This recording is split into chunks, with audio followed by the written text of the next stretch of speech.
নমস্কার বন্ধুরা, মিমিস কিচেনে আপনাদেরকে স্বাগত জানাই। বাজার থেকে আজকে আমি অনেক মটরশুঁটি নিয়ে এসেছি। এখন মটরশুঁটি আপনারা সবাই জানেন যে দাম খুব সস্তা, তো বাজারে গেছিলাম, একদম মটরশুঁটি নিয়ে এসেছি। তো মটরশুঁটিগুলোকে নিয়ে এসে আমি ছাড়িয়ে নিয়েছি, দেখুন। এবার আজকে আমি যেটা বানাবো সেটা হচ্ছে বিহারি স্টাইলের মটরের ঘুগনি। তো মটরগুলো আমি এখানে প্রায় 1 কেজির মতন মটর নিয়ে এসেছিলাম, ছাড়িয়ে রেখেছি। এবার চলুন ঘুগনি বানাবো। এখানে আমি আলু কেটে নিয়েছি। এখানে আমার প্রায় 700 মতন মটর আছে, মানে কড়াইশুঁটি যেটা আমরা বলি মটরশুঁটি, সেটা।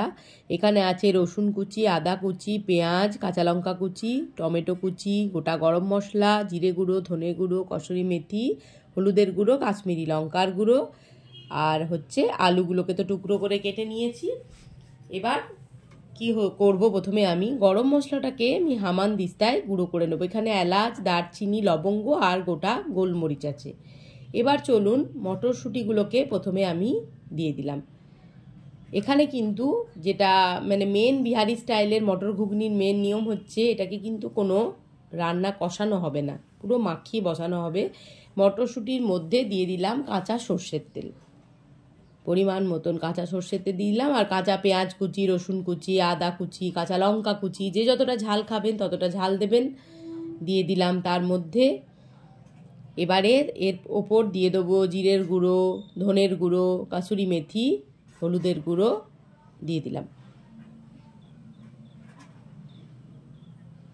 এবার দিয়ে দেবো আলু, টমেটো কেটে রাখা।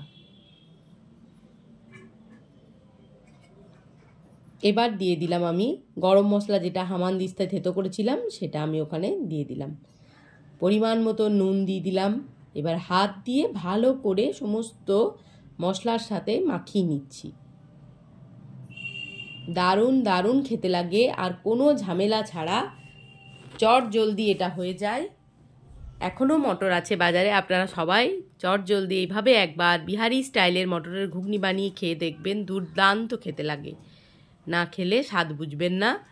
এবার এর মধ্যে আমি পরিমাণ মতন জল দিয়ে দিলাম, আন্দাজ মতন জল দিলাম।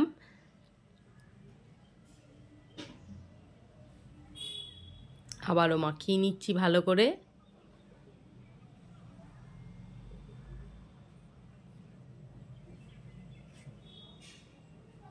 এবার দিয়ে দিলাম পরিমাণ মতন একটু চিনি, স্বাদের ব্যালেন্সটা ঠিক করার জন্য। এবার প্রেসার কুকারের মধ্যে কিন্তু সবটা ভরে দিয়েছি আমি। এবার গ্যাসে বসিয়ে দিচ্ছি। 6 থেকে 7টা সিটি আমি দিয়েছি। এবার দেখুন ঢাকনা খুলে দেখে নিচ্ছি ভেতরে, দারুণ সুন্দর একটা গন্ধ বেরিয়েছে, ঘুগনিও তৈরি হয়ে গেছে।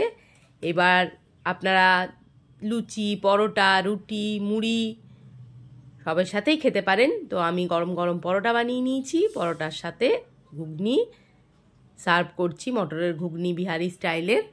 তো কেমন লাগলো বন্ধুরা আমাকে অবশ্যই কমেন্টে জানাবেন, আর একবার অবশ্যই এইভাবে বানিয়ে খাবেন যদি না খেয়েছেন। ভিডিওটি ভালো লাগলে অবশ্যই লাইক, কমেন্ট, শেয়ার, সাবস্ক্রাইব করে আমার পাশে আপনারা এভাবেই থাকবেন। সবাই ভালো থাকুন, সুস্থ থাকুন। আবারও দেখা হবে পরের ভিডিওর সাথে। সবাইকে অসংখ্য ধন্যবাদ।